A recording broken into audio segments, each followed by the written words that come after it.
Hello hi friends. మనకి దక్షిణ కాశీగా పిలువబడే కాళేశ్వరం అయితే చాలా ఫేమస్ టెంపుల్ అండి. మేమైతే ఈసారి కాళేశ్వరం వెళ్ళాము. సో కాళేశ్వరం దగ్గర మనకి త్రివేణి సంగమం అయితే ఉంది. అది 3 నదులు కలుస్తాయి. ఇప్పుడు మీరు చూస్తున్నారు కదా, గోదావరి, ప్రాణహిత అండ్ సరస్వతి. రీసెంట్గా అయితే ఇక్కడ పుష్కరాలు కంప్లీట్ అయిపోయాయి. నేనైతే ఆ వీడియో పోస్ట్ చేశాను. ఇక్కడ ఇంకా సెటప్ ఇప్పుడిప్పుడే చేస్తున్నారు. ఇక్కడైతే ఈ సరస్వతి విగ్రహం అయితే ఇక్కడే ఉంటుంది. మిగిలిన సెటప్ అంతా అయితే తీసేస్తారు. సో ఈ త్రివేణి సంగమంలో అయితే మనము నది స్నానం అయితే చేస్తే మనకి చాలా మంచి జరుగుతుంది, చాలా పుణ్యం అయితే వస్తుంది. సో ఇక్కడికి మనం ఎంత వచ్చినా దీనికి సపరేట్గా కాళేశ్వరం వచ్చిన వాళ్ళు నార్మల్గా అయితే చేయడానికి కూడా ఒక ఘాట్ ఉంటుంది. అది కాకుండా ఇదైతే పుష్కర ఘాట్ అంటారు. సో మేమైతే ఇక్కడికి వచ్చేసి అయితే స్నానాలు చేసేసి ఇక్కడ నదికైతే పూజ చేసేసి మేమైతే టెంపుల్కి వెళ్ళాము. సో మీరు చూస్తున్నారు కదా, ఇక్కడైతే దగ్గరలో కాళేశ్వరం ప్రాజెక్ట్ ఉంది. సో అదైతే కవర్ చేయలేకపోయాను.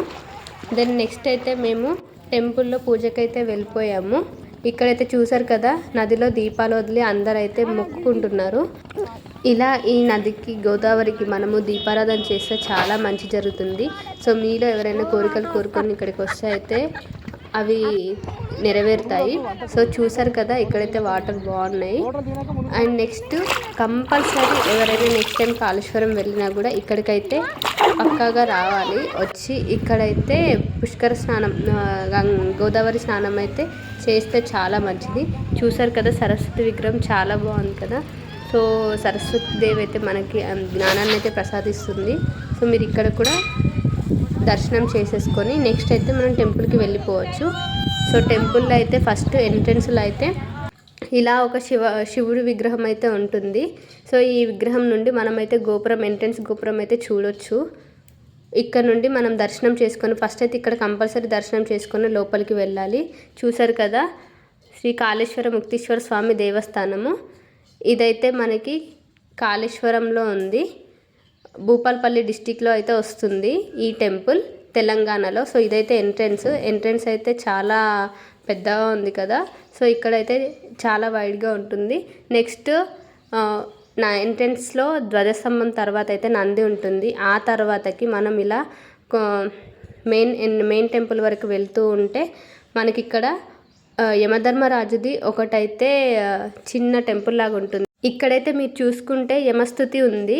సో ఇదైతే చదువుకొని ఇక్కడ యమకోణం అని ఉంటుంది. దీంట్లో అయితే మనము ఫస్ట్ అయితే ఈ సైడ్ నుండి అయితే వెళ్ళాలి. రైట్ సైడ్ నుండి వెళ్ళి ఫస్ట్ స్ట్రేట్గా అయితే అందులో నుండి దూరి నెక్స్ట్ ప్లస్ షేప్లో ఆర్ హాఫ్ ఇన్ఫినిటీ షేప్లో అయితే మళ్ళీ ఇంకో సైడ్ నుండి అయితే లోపల నుండి బయటకైతే రావాలి. ఆ తర్వాత మనకి ఇక్కడ యమగండ దీపం ఉంటుంది. సో దీంట్లో అయితే యముడైతే ఉంటారో అక్కడైతే నూనె పోయాలి. ఇక్కడ ఎప్పుడు దీపం వెలుగుతూనే ఉంటుంది. సో ఇక్కడ నూనె పోస్తే చాలా మంచిది. మనకి యమగండాలు ఏవి ఉన్నా కూడా తొలగిపోతాయి. సో ఇక్కడికి వచ్చిన వారైతే ఖచ్చితంగా ఇక్కడ దర్శనం చేసుకున్నాకే మన స్వామివారి దర్శనానికి అయితే వెళ్ళాలి. ఇక్కడ నుండి కొంచెం ముందుకెళ్ళగానే మనకు ప్రత్యేక దర్శనానికి దారి అని చెప్పేసి అయితే ఉంటుంది.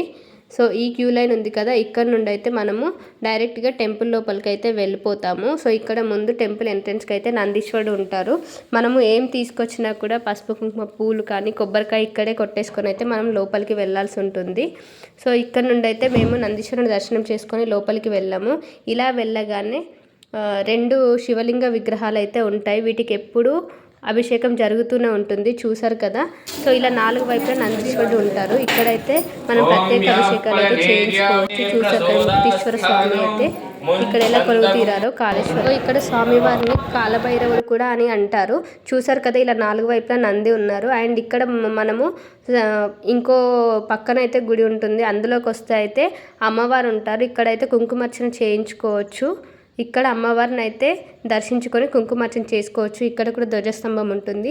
అండ్ దీని పక్కన మనము మెయిన్ టెంపుల్ స్వామివారు అమ్మవారికి మధ్యలో అయితే మనకి శివపార్వతుల కళ్యాణ మండపం అయితే ఉంటుంది. ఇది నిత్య శివ కళ్యాణ మండపం. ఇక్కడ కళ్యాణం జరుగుతుంది స్వామివారికి. ఆ తర్వాతకి మనము కళ్యాణ మండపం బ్యాక్ సైడ్ అయితే వస్తే ఇక్కడైతే మనకి కొన్ని విగ్రహాలు అయితే కనిపిస్తాయి. ఇక్కడ కూడా మనం దర్శనం చేసుకోవాలి. ఇక్కడ అమ్మవారు కానీ అండ్ మహావిష్ణువు దశావతారం అండ్ కూర్మావతారంలో ఉన్న స్వామివారి దర్శనం అయితే మనకి లభిస్తుంది. సో మత్స్య అవతారం ఇలా అయితే మనకి దర్శనం అయిపోతుంది. అలా దర్శనం చేసేసుకొని మనమైతే ప్రసాదం అవన్నీ తీసేసుకొని బయటకైతే రావచ్చు. సో ఇక్కడ టెంపుల్ లోపల నుండి మనకి మెయిన్ ఎంట్రన్స్ గోపురం అయితే ఇలా కనిపిస్తుంది. సో మీరు ఎప్పుడైనా వస్తే ఇక్కడైతే విజిట్ చేసుకోండి. సో మనం ఇక్కడికి వచ్చి అయితే దర్శనం చేసుకుంటే కాశీని దర్శించుకున్నంత పుణ్యం అయితే వస్తుంది.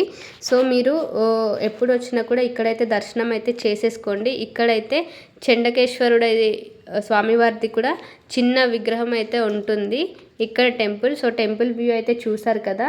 అండ్ ఈ టెంపుల్కి బ్యాక్ సైడ్లో అయితే మనకి సరస్వతి టెంపుల్ ఉంటుంది, జ్ఞాన సరస్వతి టెంపుల్. అక్కడ కూడా మనము ప్రదక్షిణ చేసుకొని కోరుకుంటే కోరిన కోరికలు అయితే తీరుతాయి. సో నేను ఇప్పుడు అది కూడా చూపిస్తాను నెక్స్ట్.